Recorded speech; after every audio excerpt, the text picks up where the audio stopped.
Is your AC showing a C1 error code? Don't worry, here is a quick and simple fix you can try in less than a minute. First, turn off your air conditioner. Wait for a few seconds, then turn it back on. Sometimes the C1 error is just a temporary glitch and a simple reset can fix it.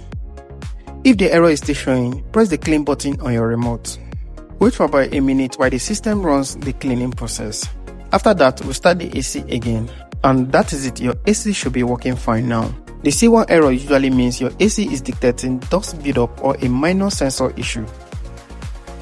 It's basically your system telling you that it needs cleaning or a quick reset to function properly. If this helped you, don't forget to like, subscribe and check out more quick tech fixes on the channel.